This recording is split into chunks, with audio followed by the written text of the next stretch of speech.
السلام علیکم. امید ہے کہ آپ سب خیریت سے ہوں گے. بونڈائی بیچ کا جب واقعہ ہوا تھا اور جب اس طرح کا کوئی بھی پبلک ایک ایونٹ ہوتا ہے جہاں پہ مسلمان امپلیکیٹ ہوتے ہیں، کسی جرم میں مبتلا ہوں یا کوئی ایکٹ آف ٹیررزم کر رہے ہوں، تو پوری دنیا سے ایک ڈیمانڈ آتی ہے کہ مسلمان اس کو کیوں کنڈیم نہیں کرتے. آخر یہ مسلمان آگے بڑھ کے اپنی کمیونٹی کا ہاتھ کیوں نہیں روکتے کہ وہ ظلم میں عوام کے خلاف کیوں ساتھی بن جاتے ہیں یا کم از کم گونگے شیطان بن جاتے ہیں. تو آج یہ آن پلیٹ فارم سے میں کہنا چاہتا ہوں کہ ہم گونگے شیطان نہیں بنیں گے. جو ایلڈر ابیوز ہندوستان میں ہوا ہے مسلمانوں کے ہاتھوں، ہم نہیں برداشت کریں گے. جاوید اختر صاحب ایک رسپیکٹیبل بزرگ ہیں ہندوستانی لٹریری سین کے، انٹلیکچوئل کمیونٹی کے، بلکہ انڈو پاک دونوں کے. اور جو مفتی شمائل ندوی صاحب کی طرف سے ایلڈر ابیوز، جس قسم کا verbal, physical, psychological, spiritual terror انہوں نے انلیش کیا ایک بزرگ کے اوپر ایک اتنی بڑی پبلک آڈینس کے سامنے، تو میں نہیں برداشت کروں گا. تو ہم یہ ان کے پلیٹ فارم سے مذمت بھی کرتے ہیں اور ہم دعا کرتے ہیں کہ ایسے علماء اور ایسے مذہبی واعظین نہ پیدا کریں ہماری امت، ایسے کرے جو بزرگوں کے ساتھ اچھے سلوک سے پیش آ سکتی ہے. تو ہماری ریکویسٹ ہے لاہور لٹریری فیسٹیول والوں سے، فیض فیسٹیول والوں سے، کوئی اور بھی پاکستان کے اندر کوئی اگر علمی انٹرسٹ کے پبلک ایونٹس والے ہیں، وہ ان کو اگلے سال 2026 میں بلوائیں. جاوید اختر صاحب کو ان کی خاص چمپی ہو، ان کو لسیاں پلائی جائیں، ان کی خدمت کی جائے تاکہ ان کے ہاتھ آئندہ سے اس طرح کے ظالم مفتی کے سامنے مت کام پائیں. ایک منٹ ذرا، مجھے کال آ رہی ہے. السلام علیکم جی. میں روز کیا پیزا پھنس گیا اوون میں؟ Pepperoni pizza? ایک سیکنڈ، ٹھیک ہے، میں ایک منٹ میں ابھی آتا ہوں سر. بالکل بالکل، یہ میرے مینیجر صاحب کا فون آیا، ایک پیزا ایمرجنسی ہو گیا. ہمارا ایک پیپرونی پیزا ہے وہ اوون میں پھنس گیا. آپ سیٹ یہیں رکھیے گا، بس ہٹائیے گا مت سیٹ. میں پیزا پرابلم ابھی سالو کر کے آیا. ایک منٹ.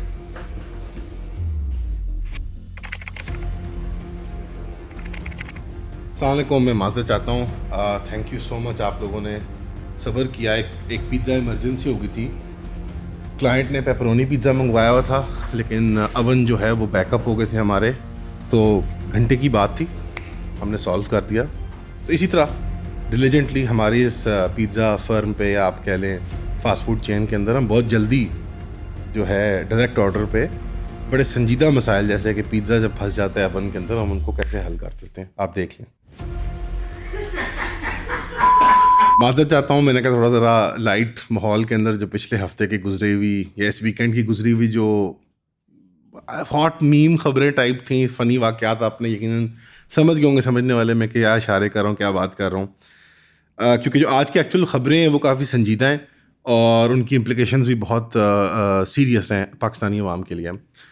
پہلی جو یہ ہے کہ پاکستانی چیف آرمی اسٹاف جو CDF چیف ڈیفینس فورسز ہمارے فیلڈ مارشل عاصم منیر صاحب ہیں، ان کو بہت پازیٹیولی ریسیو کیا جا رہا ہے تمام مسلمان ممالک کے اندر جہاں پہ وہ ملٹری، ڈپلومیٹک اور اکنامک تعلقات اور پولیٹیکل لیول پہ تعلقات کی خاطر وزٹس اور ٹورز کر رہے ہیں. ایک ترکیے سے لیجن آف میرٹ ملا ہے ان کو، بحرین سے order of Bahrain first class ملا ہے، سعودی عربیہ سے King Abdulaziz medal first class, Jordan سے order of military merit first degree, اور آذربائیجان سے پیٹریوٹک وار میڈل ملا ہے.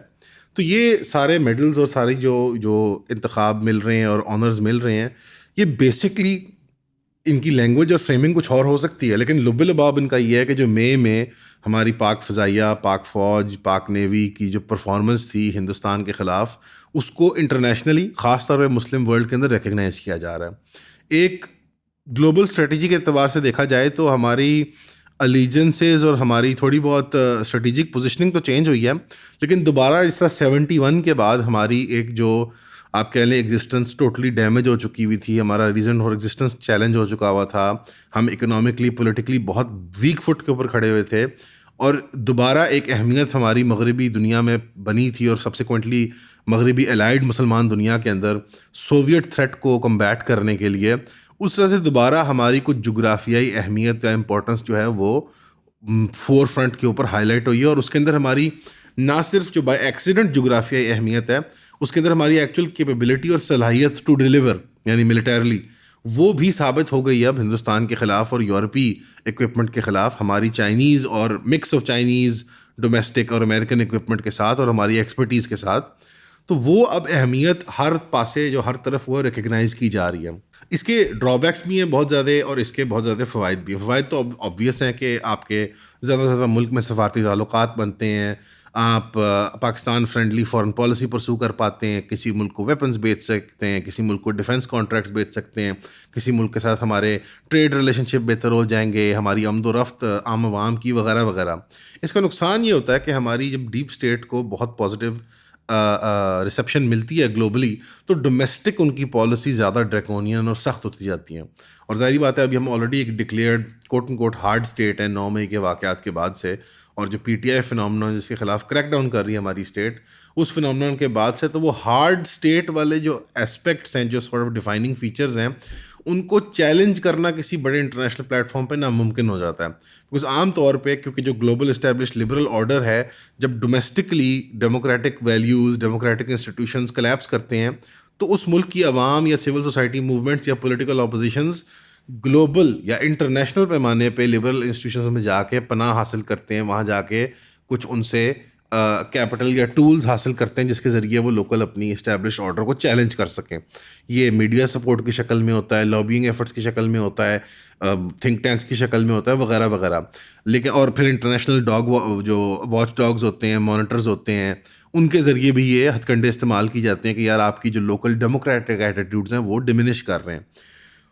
تو ایک مکسڈ بیگ ہے اس میں. جیسے بالکل خوشی کا اظہار کرنا کہ بھائی کمال کر دیا, واہ واہ ہوگی, اور ساتھ ہی ساتھ بالکل جیسے افسوس کا اظہار کرنا, دونوں کے بین بین کچھ حقیقت ہے.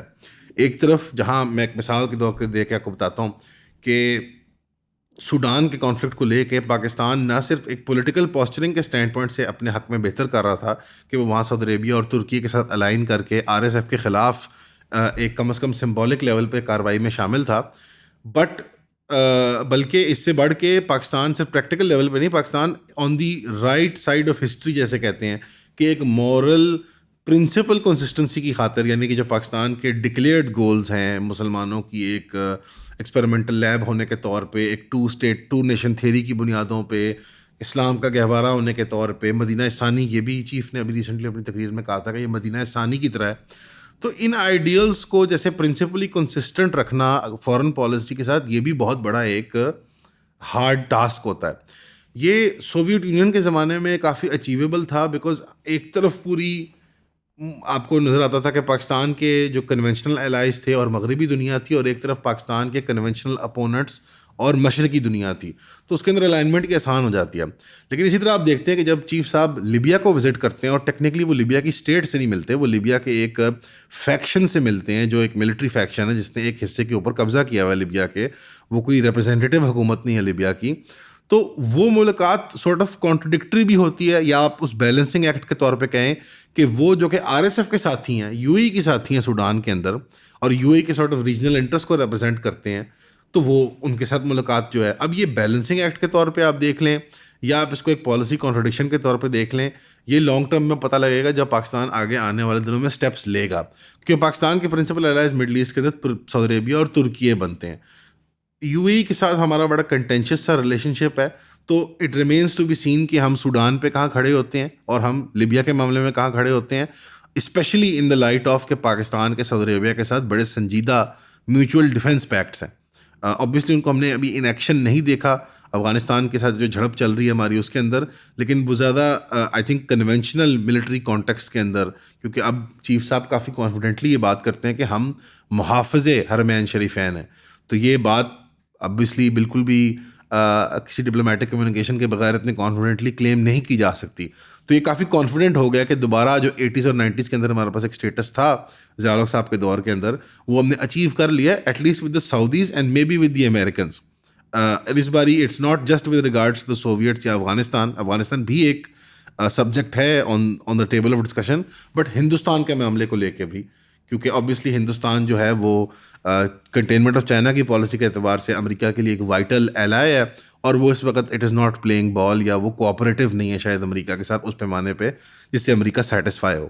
دیکھو بات پتہ کیا ہے کہ بات جو ہے وہ کرنے والی بھی ہے, لیکن یہ بھی کرنے والی ہے, کیوں کر دینی چاہیے کیونکہ بات کرنا اچھی بات ہوتی ہے. تو کچھ بات کر لیتے ہیں. یار میرے I miss the time by the way جب چیزیں اتنی لائک چیزیں پردے کے پیچھے. I miss that. ایگزیکٹلی یار بہت لائک جب وہ نوسٹیلجیا وہ نا میں انٹرویو دیکھ رہا تھا مائلو جینوپولس کا, وہ نا ٹکر کارلسن کے پروگرام میں آیا, وہ واپس ریٹرن کر رہا نا, ہاں واپس آ سکتے ہو رائٹ ونگر بن کے. تو to be frank ہمارے ہمیشہ رائٹ ونگر تھا. نہیں Was never like- but it was about liberalizing the right wing. Now it's the other way around. He's doubling down. He's doubling down on the conservative right wing. لیکن point میرا یہ تھا کہ وہ پوری video دیکھنے کے لیے ہماری ویب سائٹ پہ جائیں eonpodcast.com پہ اور میٹرکس کی سبسکرپشن لے لیں, صرف 3,000 روپے کی بات ہے. سی یو دیئر انشاءاللہ. بہرحال چیف صاحب کی جو تقریر, جو اسٹیٹمنٹس علماء کے سامنے اور ریسنٹلی ابھی جو سامنے آئی ہیں, اس کے اندر انہوں نے کافی واضح کیا کہ وہ ڈیوائن پروویڈنس مانتے ہیں کہ جو مئی کے اندر جھڑپ کے اندر پاکستان کو فتح حاصل ہوئی بنیاد المرصوص پروجیکٹ کے تحت, آپریشن کے تحت, اور ہم نے اللہ کی مدد آتے ہوئے دیکھی, محسوس کی. وَإِن يَنصُرْكُمُ اللَّهُ فَلَا غَالِبَ لَكُمْ, ہم نے محسوس کیا. وہ obviously ہمارے ہاں ہمیشہ یہ بات کی جاتی ہے, بٹ واقعی میں it was a matter of minutes یا میٹر آف سیکنڈ جس کے اندر ہمیں پتہ لگنا تھا کہ اللہ معاف کرے, معاذ اللہ کہ ہمارا ایک پورا پلٹن تباہ ہو گیا یا ہمارے جہازوں کا پورا ایک یونٹ جو ہے وہ گرا دیا گیا ہے, وہ ڈراپ کر دیا گیا ہے. لیکن with in seconds, with in minutes بالکل الٹ اس کے وہ بات نکلتی ہے. تو یہ کسی میریکل سے کم نہیں ہے کمپیئر ٹو ہندوستان کے ملٹری بجٹس, ان کا military expense, population size, economy size وغیرہ وغیرہ.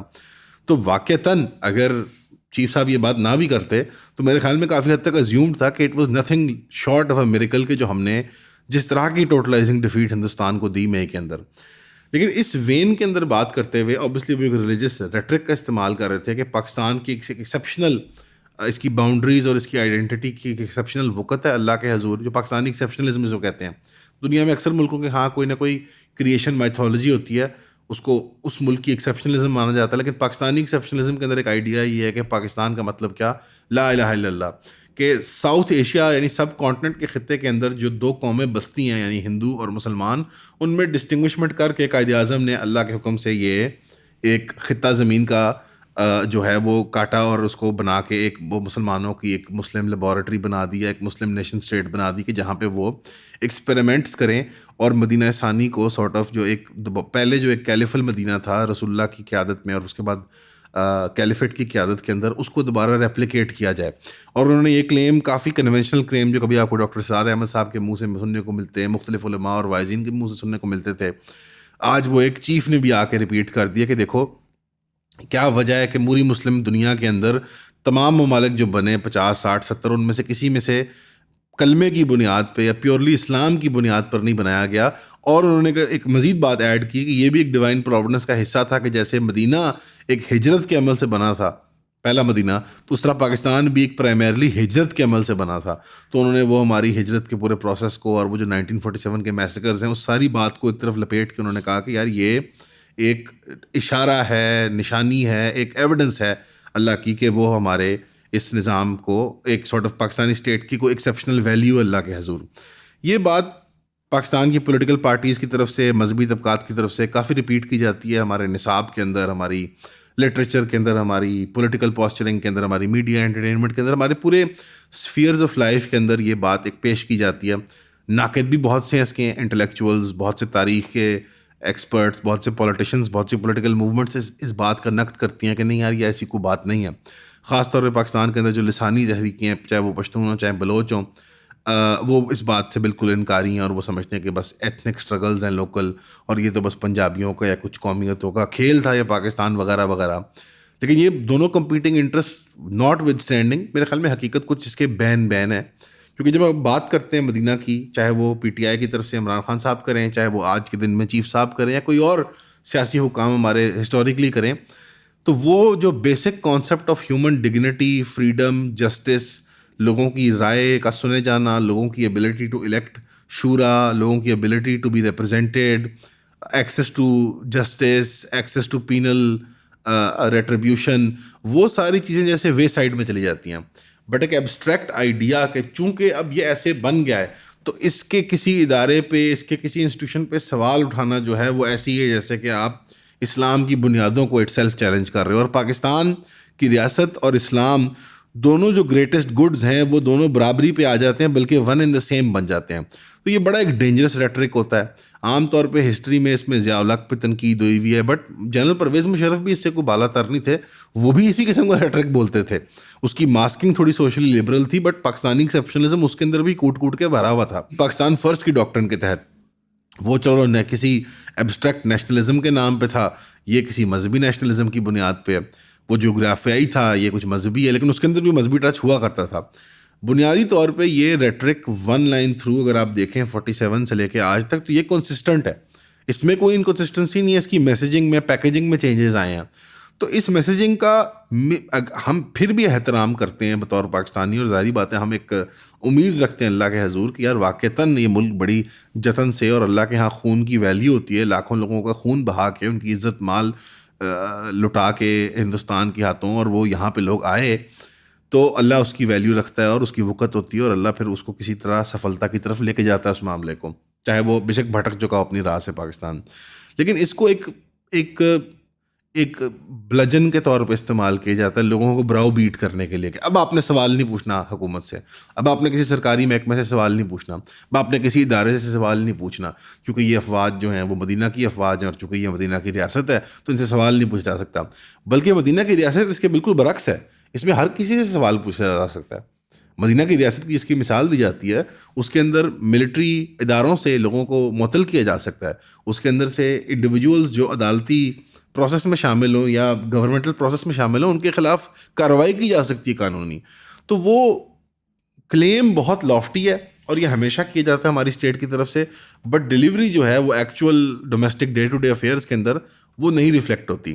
Right of fair trial, right to speech, right of party and association, right of mobility, جو کچھ بیسک یونیورسل ہیومن رائٹس جو انسانوں نے اخذ کر لی ہیں مختلف ادیان اور کلچرل ویلیوز سے آج کے دور میں، جو کہ اسلام میں کافی حد تک اکثر محفوظ ہیں، تو ان کو اگنور کر کے کوئی ایبسٹریکٹ ویلیو ہوتی ہے یہ پاکستان کی، پاکستانیت کی، جس کو پروٹیکٹ کے ڈیفینڈ کی جاتا ہے. بہرحال اس کے باوجود بھی یہ ریٹرک انتہائی قابل قبول ہے کہ مشرف کے دور کے بعد اور پھر سبسیکوینٹلی کیانی صاحب اور باجوہ صاحب، اور جہاں پہ بالکل خاموشی تھی پاکستان کے ڈرائیونگ آپ کے پرنسپلز کے بارے میں، یہ دوبارہ ریٹرک کم از کم سن کے کم از کم کچھ ٹھنڈک ملتی ہے، دل کو سکون ملتا ہے کہ چلو یار ہمارے بلیفس تو کچھ پھر کلیریفائی ہوئے ہیں. لیکن فار ہاؤ لانگ؟ کیونکہ آبویسلی الیکٹڈ ریپرزنٹیشن کی بات کرنا اور ہے، اور ایک ان الیکٹڈ سول ملٹری بیوروکریٹ کی بات کرنا اور ہے. اور یہ عوام کے اندر بات ہمیشہ ایک نیگیٹو امیجنگ میں آ جاتی ہے کہ پاکستان کی مذہبی احساس اور آئیڈینٹی صرف ایک شیلڈ ہے ہماری اسٹیٹ کے لیے، اور ایکچوئل تو پاکستان کی خواہش یا پاکستان کا ورلڈ ویو یا ویژن تو کچھ اور تھا. یہ بڑا ایک نقصان ہوتا ہے جو ضیاء الحق کے زمانے میں بھی ہو اور اس کے بعد بھی ہوتا رہا ہے، اور آج بھی شاید اللہ نہ کرے ہو. لیکن یہ اس سے بات کم از کم ثابت ہوتی ہے کہ پاکستان ایٹ نو پوائنٹ اپنے ہسٹری میں ایک سیریس جمہوریت رہا ہے. پاکستان کچھ ہائبریڈائز سسٹم ہی کے تحت چلتا ہے. میری ذاتی رائے ہے، اکثر پاکستانیوں کی بھی رائے ہے کہ اس کو فارملائز کرنے کی ضرورت ہے. یہ جو بیچ کی دنیا میں ہم ایگزسٹ کرتے ہیں، اس کے اندر عام لوگ کچلے جاتے ہیں، عام لوگ کی انرجیز ویسٹ ہوتی ہیں، اور عام لوگ کی بے جا کی بینڈ وتھ جو ہے وہ اس نانسنس سے کنزیوم کی جاتی ہے کہ فلانی پارٹی نے یہ کر دیا، فلانی پارٹی نے وہ کر دیا. اگر یہی نظام پریفرڈ ہے ہماری ایک انٹلیکچوئل ایلیٹ کو، ہماری جو رولنگ کلاسز کو، تو پھر اس نظام کو فارملائز کرنا چاہیے. یہ انفارمل کیپیسٹی کے اندر یہ ہوتا ہے کہ عام لوگ ہزاروں کی تعداد میں نہیں، لاکھوں کی تعداد میں پھر ریٹ آف دی اسٹیٹ اور سرکار کی اس زد میں آ جاتے ہیں، چاہے مذہبی انتہا پسندی کے نام میں آ رہے ہوں، چاہے لسانی اسٹرگل کے نام میں آ رہے ہوں، چاہے پی ٹی آئی کے عشق میں آ رہے ہوں، چاہے کسی پروٹیسٹ کے نام میں آ رہے ہوں. تو اسٹیٹ کی ذرا یہ اگر کلیریفائی ہو جائے گی بات فارملائز طریقے سے تو یہ بہتر ہوئے گا عوام کے لیے. لیکن اس کے باوجود پاکستان کے کچھ جو ریپبلکن اسپیکٹس ہیں کہ it is a republic of sorts, وہ باقی بنسبت مسلمان ممالک کے ہمیں کافی زیادہ آزادیاں اکارڈ کرتے ہیں بنسبتاً. تو وہ بھی کچھ تھوڑی بہت جو رہ جاتی ہیں شاید وہ بھی کھوتے ہوئے نظر آتی ہیں. تو ایک ذرا ایک تضاد کی کیفیت میں بندہ چلا جاتا ہے کہ اگر فارملائز کر دیں گے تو بالکل جیسے ٹاپ ڈاؤن کنٹرول ثابت ہو جائے گا. ابھی اس انفارمل ہائبریڈائز سسٹم میں کچھ ویگل روم رہ جاتا ہے کہ عوام اور ریاست اور سول حکومت اور بیوروکریٹ کے درمیان ایک ذرا کچھ تھوڑا بہت ویگل روم ہے، ایک کے پاس پناہ لے لو یا دوسرے کے پاس پناہ لے لو. جیسے یہ اگر ٹاپ ڈاؤن ہو جائے گا تو بالکل ہی وہ ویگل روم بھی ختم ہو جائے گا. تو بہرحال دیکھتے ہیں آنے والے دنوں میں یہ اونٹ کس کروٹ بیٹھتا ہے. بہرحال اگین ملک میں جو دو بڑے پاور پلیئرز ہیں عوامی وہ انٹرسٹ کے اعتبار سے، ایک طرف چیف آرمی اسٹاف ہے، کیونکہ ہم پنجاب کی بات کرتے ہیں تو ہم سی ایم مریم نواز صاحبہ کی بات کر سکتے ہیں، لیکن ہم سینٹر کی بات کرتے ہیں تو پرائم منسٹر صاحب چھوڑو بیک برنر پہ چلے جاتے ہیں. جب ہم سینٹر یا نیشنل پالیسی کی بات کرتے ہیں تو چیف صاحب کا ہی نام سامنے آتا ہے. اسی طرح اگر اس نیشنل لیول پہ بڑے جو پولیٹیکل کامنٹریز کے اندر جو بڑا انٹرسٹ کا فگر بنتے ہیں وہ عمران خان صاحب ہی بنتے ہیں. تو 17 سال قید کے بعد سنائے جانے کے بعد عمران خان صاحب کی اب یہ اسٹیٹمنٹ آئی ہے ایز آف 21 دسمبر. آج ہم 22 دسمبر کو ریکارڈ کر رہے ہیں، تو یہ کل کی اسٹیٹمنٹ ان کی بطور یہ بذریعہ ٹویٹر آئی ہے. ٹویٹر کے ذریعے ہے نا، ہاں یہ بذریعہ ٹویٹر آئی ہے. عمران خان صاحب نے فرمایا کہ توشہ خانہ 2 کے ورڈکٹ کے بعد انہوں نے دوبارہ ریٹریٹ کیا کہ میری کمٹمنٹ ہے to true justice and to true freedom, یعنی حقیقی آزادی کی خاطر میں اپنی قربانی کے لیے تیار ہوں. انہوں نے کہا یہ سیکرٹ ڈیوٹی ہے اور اپنی میں پوری زندگی کے جو تن من دھن لگانے کو تیار ہوں اس حقیقی آزادی کے لیے. اس کے علاوہ انہوں نے دوبارہ ہماری اسٹیٹ لا اور پالیسیز کو آسم لا کے طور پر ڈسکرائب کیا ہے، اور انہوں نے کہا کہ یہ پری ڈیسائیڈڈ ورڈکٹس تھے میرے خلاف، یعنی یہ actual legal procedure properly take place نہیں کیا. اور یہ آسم لا سے مراد یہاں پہ ہے کہ چیف صاحب کی یا ملٹری کی انٹرونشن کے تھرو یہ سارا کچھ ہو رہا ہے. Actually judicial process independently take place نہیں کر رہے، بلکہ جلد بازی پہ اور بے بنیاد اور پرائمرلی انلیگل ڈیسیجنز ہیں. انہوں نے پھر پریزن کنڈیشنز اور سالٹری کنفائنمنٹ کی بھی بات کی کہ زیادہ سے زیادہ دیر مجھے اکیلا رکھنے کی وجہ سے میری ذہنی حالت غیر ہوتی ہے. ظاہری بات ہے وہ مضر صحت بھی ہے، اور اکثر دنیا جہان کے اندر اب ایون کرمنل پروسیڈنگس کے لیے بھی کرمنل جو ہوتے ہیں کرمنلس کے لیے بھی اب سالٹری کنفائنمنٹ نہیں الاؤڈ ہوتی. انہوں نے کہا مجھے کتابیں، ٹیلی ویژن، ملاقاتیں، ان چیزوں کے موقع نہیں دی جا رہی، اور میرے ساتھ جو ہے وہ مینٹل ٹارچر اور انہیومینٹی کی جا رہی ہے، اور میری کتابیں بار بار کانفسکیٹ کر لی جاتی ہیں، اور آئسولیشن میری ہفتہ چلتی ہے، ہفتوں کے لیے چلتی ہے. اس کے علاوہ انہوں نے خواتین اور خاندان والوں کو کہ جو پارٹی ورکرز اور سیاسی فگرز کے خاندانوں کو اور خواتین کو ٹارگٹ کیا گیا اس کو دوبارہ ہائی لائٹ کیا. انہوں نے کہا بشرا بی بی، ڈاکٹر یاسمین، مارنگ بلوچ کا بھی انہوں نے یہاں ذکر مارنگ بلوچ کا بھی ذکر کر دیا عمران خان صاحب نے کہ یہ جو پولیٹیکلی ایکٹیو یا پولیٹیکل پارٹیسپیشنز میں حصہ لینے والی خواتین ان کو ٹارگٹ کیا جاتا ہے، اور یہ کہا جاتا ہے کہ یہ، اور کہا یہ کہ پرسنل ونڈیٹا بھی ہے میری بیوی بشرا بیگم کے خلاف. انہوں نے آرمی کی لیڈرشپ پہ تنقید کی. انہوں نے کہا کہ یہ ادارے کی طرف نہیں ہے، یہ کرٹیسزم جو ہے افراد کی طرف ہے جو لیڈرشپ رولز کے اندر ہیں. اسی طرح یعنی آرمی کی. انہوں نے اسی طرح کہا کہ جوڈیشری اور رول آف لا وہ کلیپس کر چکی ہے پاکستان کے اندر، اور یہ جو ابھی ججز ہیں وہ جیسے پی سی او ججز کی طرح ہیں مشرف دور کے. اور انہوں نے کہا کہ وہ ججز جو اس وقت رزسٹ کر رہے ہیں وہ نیشنل ہیروز کے طور پہ دیکھے جائیں گے، اور جو لوگ ابھی نہیں کام کر پا رہے، رزسٹ نہیں کر پا رہے، وہ پپٹس ہیں، وہ کٹ پتلیاں ہیں، کانشیس نہیں ہیں ان کے اندر جیسے وہ شعور نہیں ہے. پھر انہوں نے یہ کہا کہ جو لیگل کمیونٹی ہے، میں انصاف لائرز فورم اور باقی لیگل فٹرنیٹی کو کہتا ہوں کہ وہ ریزسٹنس کو جاری رکھے، اسٹرگل کرتے رہیں، اور جو انصاف کا نظام ہے وہ اسینشیل ہے کہ اکنامک اور مورل سروائیول اگر کسی قوم کا ہوتا ہے تو وہ ایک مثبت انصاف کے نظام کے ساتھ ہوتا ہے. لیگل اسٹریٹجی میں انہوں نے کہا کہ میں سلمان صفدر اور ان کی لیگل ٹیم میں فل کانفیڈنس رکھتا ہوں. اچھا ویسے تھوڑی سی آکسیمورونک بات ہے کہ ایک طرف وہ کہہ رہے ہیں جوڈیشل پروسیسز جو ہیں وہ ریئل نہیں اور وہ فیک، اور ایک طرف کہہ رہے ہیں لیکن میں اپنی ٹیم پہ بھروسہ رکھتا ہوں لیگل پہ. بہرحال یہ الاؤڈ ہے یار، بتا جیل میں کوئی نہیں. انہوں نے کہا ہے کہ میں اپیل میں کروں گا اسلام آباد ہائی کورٹ میں میرے خلاف جو فیصلہ آیا ہے. اس کے علاوہ انہوں نے کہا سہیل افریدی کو کہ تیاری کر لیں اسٹریٹ ایجیٹیشن کی، اور تمام ملک میں انہوں نے کہا حقوق کے لیے کھڑا ہونا پڑے گا اور مقابلہ کرنا پڑے گا. تو ایک پھر سے وہ ایک موومنٹ یا وہ ایک پروٹیسٹ کی لہر چلانا چاہ رہے ہیں. بہرحال یہ عمران خان صاحب کی طرف سے جو اسٹیٹمنٹس آئی ہیں واقعتاً پرنسپلی تو سبھی اتفاق کرتے ہیں ان چیزوں سے کہ یار واقعی میں پولیٹیکل پروسیکیوشن کے تحت ان کے خلاف کیسز چلائے جا رہے ہیں، اور یہ سارے مسائل پاکستان کے جیلز کے اندر بھی ہیں، خواتین کی ٹارگیٹنگ اور یہ سب باتیں ٹھیک ہی ہیں. لیکن اٹس کوائٹ کلیئر کہ پاکستان میں پولیٹیکل ایجنٹس جو ہیں، دوسری پارٹیوں کے ایکٹرز جو ہیں، they are not willing to play ball, because at one point Imran Khan Sahib was not willing to play ball. اور اس روم آف ایکسپلوٹیشن کو لے کے ہماری اسٹیٹ نے ٹوٹلی ڈومینیٹ کر لیا سین کو. تو لیٹ سی کیا بنتا ہے اس کا، اللہ ہی بہتر جانتا ہے. ان کلوزنگ یہ ہے کہ ڈان گروپ جو ہے وہ مار کھا رہا ہے اب اپنی ایڈورٹیزمنٹ اسکیم کی کٹ بیک ہونے کی وجہ سے. وہ ایڈورٹیزمنٹ اسکیم اور وہ ماڈل جس میں پاکستان کے سارے صحافتی ادارے چلتے ہیں مین اسٹریم کے، کہ وہ سرکاری ایڈس کی بنیاد پہ چلتے ہیں. تو سوال میرا آج جاننا سا یہ ہے کہ میرے خیال میں اگر ان ساروں کی ایڈورٹیزمنٹ بند ہو جائے تو شاید پوری قوم اور ملک کے لیے بہتر ہو، کیونکہ یہ ماڈل کلیئرلی ورک نہیں کرتا رپورٹنگ کا، کہ جہاں پہ سرکار کی ایڈورٹیزمنٹ اور سبسڈیز کے اوپر رپورٹنگ آنیسٹ فیئر اور فری کی جائے، یہ ناممکن ہے.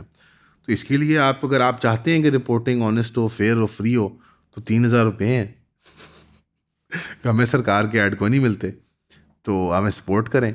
اور ڈان نیوز کی ڈیمائز پہ کچھ دکھ بھی ہوتا ہے کہ قائد نے ایک ادارہ شروع کیا تھا لیکن آج وہ ہماری آنکھوں کے سامنے ختم ہو رہا ہے، لیکن جن وجوہات سے ختم ہو رہا ہے ان کے بارے میں کوئی دکھ نہیں ہوتا. تو اگر آپ چاہتے ہیں کہ ایون بھی اسی طرح کبھی ختم نہ ہوئے، ہمیں قائد نے شروع تو نہیں کیا لیکن کم از کم قائد کا احترام تو ہم کرتے ہیں اور کوئی سرکاری فنڈز نہیں لیتے، تو 3,000 روپے جمع کرائیں برائے کرم. اگر اب تک نہیں کروایا آپ نے تو کچھ تو شرم کر لیں. آپ کا سننے کا بہت شکریہ. السلام علیکم.